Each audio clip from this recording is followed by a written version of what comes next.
Hey class. All right, on to discussing one of our turn of the century literature authors now, Augusta Webster, and the piece of hers that we read for class, the poem Circe. All right, here we go. If you look at the lecture, I have a picture of Augusta Webster. It doesn't, look like our traditional photos nowadays, but that's because, photography it was in its infancy back then, and the technologies that we have nowadays are much better at capturing those, very photorealistic images. Well, photorealistic, very realistic images, right? Anyway, there is a photo of her. So, hey, check her out. It's kind of fun to see, I think, how these authors looked, how they dressed, how they wore their hair. I find it really like an interesting window into an earlier period of time when we look at photos from the eras, or prior to photos when we look at paintings even. All right, so the written out lecture also has a biography of Augusta Webster and her works if you want to learn more about her life or her works. I even posted her obituary, which is kind of neat that we're that far into, that forward in time that we can literally read obituaries of these women. More biographical sketches, website with more biographical and literary information, and then a YouTube video that features a person reading the Webster poem that we read for class, Circe. And sometimes it's just nice to hear a poem read aloud, right? That's why I put that in there, because poems are written specifically with oral characteristics in mind, like rhyme, rhythm, sound repetition. So, to catch the effect of those, you really need to hear it or read it aloud yourself. So I provided that link so you can hear it read. All right, now Augusta Webster, she, was, a turn of the century author. She was born in 1837 and lived till 1894, till only 57 years of age. So if she lived longer, she would have actually lived into the 20th century. She is British. She was originally born Julia Augusta Davies. Augusta initially was used she initially used the male pseudonym of Cecil Home for her writings.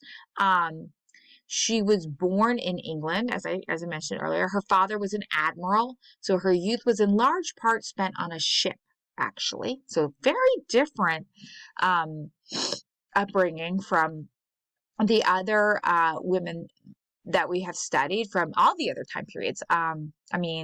We knew some of the authors traveled on ship. We have Aphra Behn, who, was a spy and was going, between different countries, and other authors that had traveled. But Augusta Webster actually spent part of her time growing up on the ship. This early maritime experience, so maritime meaning, of the sea, seems to inform the images of ship, ocean, and storm in the poem of hers that we read this week for class, Circe, which was written in 1870. So she would have been, let's see, how old in 1870? Like what, about 33? So pretty young. Augusta, or at least I think that's pretty young. Maybe you guys think it's old. I don't know. Anyway, Augusta married law lecturer and later lawyer Thomas Webster. So that's where we get that last name of hers that we know her by, Augusta Webster. While we do not know much biographical information about Augusta herself, because her popular writings fell into obscurity after her death, we do know that she had a daughter and that she was writing a sonnet sequence entitled Mother and Daughter when she died at 57. So that's kind of neat that she was writing a sonnet cycle about having a daughter and the relationship between mothers and daughters. And so we do know she had a daughter, but as so often happens when writings fall into obscurity, people don't always preserve a lot of information and write it down about these authors. Augusta seemed to value education and women's rights. She translated Greek plays, wrote poetry for magazines, was a member of the London School Board, and participated in the National Committee for Women's Suffrage. So interesting, all right? She knew Greek well enough to translate Greek plays into English. So that's, shows, she definitely was well educated. And she prioritized education because she served on the London School Board, which I think was pretty neat for a woman to serve on the London School Board. And she was on the National Committee for Women's Suffrage, so she was fighting for women's rights to vote in England. And she wrote poetry reviews for magazines. Also, she was being published then. Of course, Augusta wrote plays, a novel, and numerous poems, the most famous of which were dramatic monologues, poems that consist entirely of its narrator speaking his or her thoughts, as does Circe in the poem that we read of hers, Circe. This dramatic monologue of a notorious mythological seductress, so kind of like the femme fatale, right, of the Odyssey, Greek, she translated Greek plays, so she read a lot of Greek history or mythology, at least, through these Greek poems. So she wrote about Circe, this character from Greek mythology who's famous from appearing in the Odyssey, and she is a seductress and a temptress and an enchantress.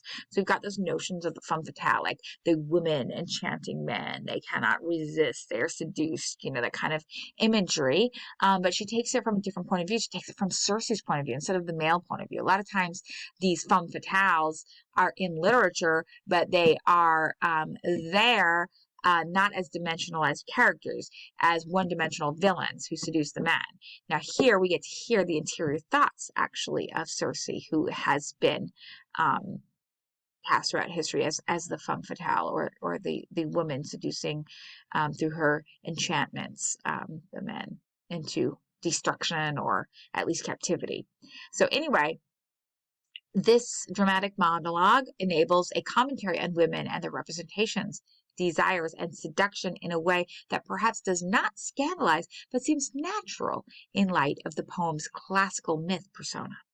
So enjoy reading Circe and also about Augusta Webster this week.